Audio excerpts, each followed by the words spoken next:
ওম অখণ্ড সংহিতা বা অখণ্ড মণ্ডলেশ্বর শ্রী শ্রীমৎ স্বামী স্বরূপানন্দ পরমহংসদেবের উপদেশ বাণী বিংশ খণ্ড হতে পাঠ।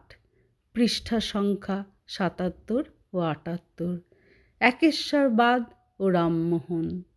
শ্রী শ্রী বাবামণি বলিলেন, রামমোহন রায়ের শ্রেষ্ঠ কাজ মানুষের মনকে একেশ্বরবাদের দিকে আকৃষ্ট করা।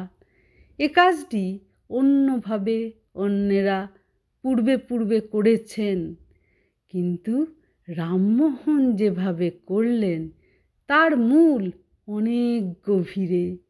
নানক অলোক নিরঞ্জনের দিকে মানুষের মনকে আকৃষ্ট করে এ কাজ করেছেন, কিন্তু শাস্ত্রানুগত হিন্দু সমাজের মনে তার রেখাপাত হয়নি।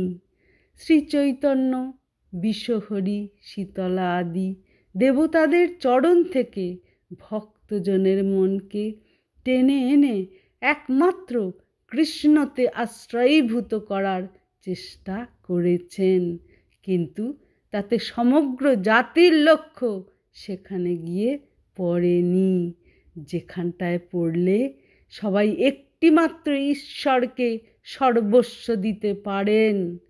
শাস্ত্রের পথে রামমোহন একমেবাত দ্বিতীয়মের আশ্রয় গ্রহণের যৌক্তিকতা অনেক শতাব্দীর পরে সকলের চোখের সামনে তুলে ধরলেন। এইটি তাঁর জীবনের শ্রেষ্ঠ কাজ।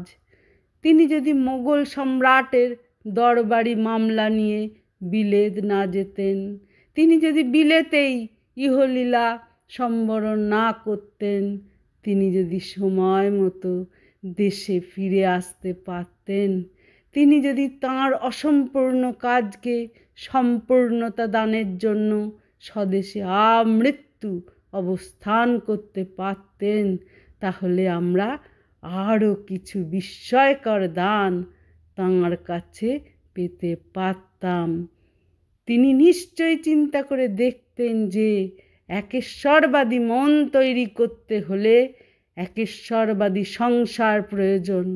একেশ্বরবাদী সংসারকে সচল রাখতে হলে একেশ্বরবাদী সমাজের প্রয়োজন।